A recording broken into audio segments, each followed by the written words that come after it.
ओवैसी ने दिया अखिलेश यादव को गठबंधन का ऑफर, लेकिन अखिलेश यादव ने इस पर चुप्पी साधी।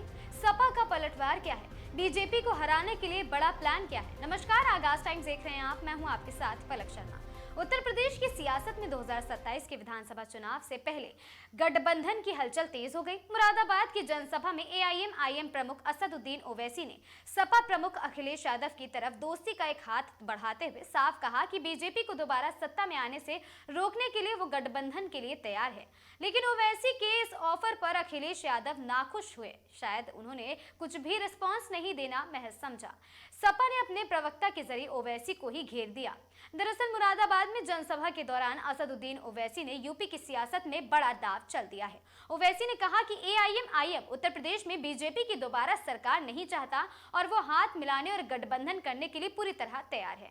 उन्होंने विपक्षी दलों को चुनाव से पहले बातचीत शुरू करने की अपील करते हुए कहा कि बाद में पछताने से बेहतर है कि अभी बात कर ली जाए। ओवैसी का संदेश सिर्फ गठबंधन तक सीमित नहीं है। उन्होंने मुस्लिम समाज से अपनी राजनीतिक लीडरशिप तैयार करने और आने वाले विधानसभा चुनाव में हिस्सेदारी तय करने की भी अपील कर दी है। साथ ही उन्होंने कहा है कि मुस्लिम समाज केवल वोट बैंक बनकर नहीं रहेगा, बल्कि बराबरी की राजनीतिक हिस्सेदारी की मांग करेगा। अखिलेश यादव पर निशाना साधते हुए उन्होंने कहा कि अगर अखिलेश कुर्सी पर बैठेंगे तो ओवैसी भी सामने कुर्सी पर बैठकर बराबरी की बात करेंगे। यानी ओवैसी की रणनीति साफ दिखाई दे रही है।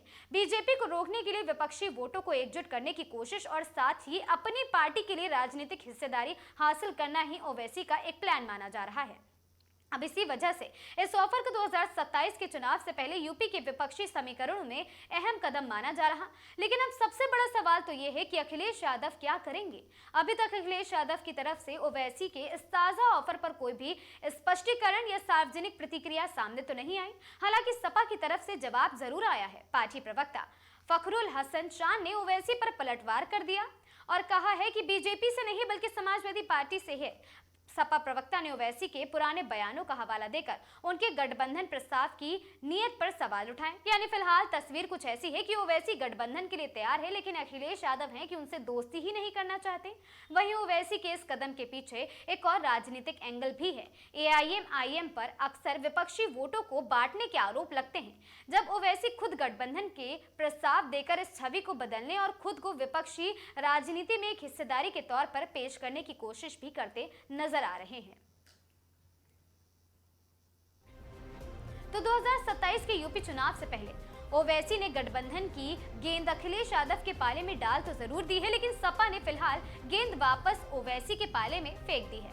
अब देखना होगा कि अखिलेश यादव इस ऑफर पर अपनी चुप्पी कब तक तोड़ते हैं और क्या बीजेपी को रोकने के नाम पर एआईएमआईएम और सपा के बीच कोई सियासी समझौता बनता है या नहीं, या फिर यूपी की राजनीति में ये गठबंधन सिर्फ एक ऑफर बनकर रह जाता है। ये तो आने वाला वक्त ही बताएगा। 2027 के चुनाव के बाद नतीजे ही बताएंगे। लेकिन आपकी राय आप हमें कमेंट बॉक्स में जरूर बताएं। वीडियो पसंद आया हो, जानकारी रोचक लगी हो तो वीडियो को लाइक, शेयर और चैनल को सब्सक्राइब करना बिल्कुल ना भूलें। मैं थी आपके साथ पलक शर्मा। देखते रहें आगाज टाइम।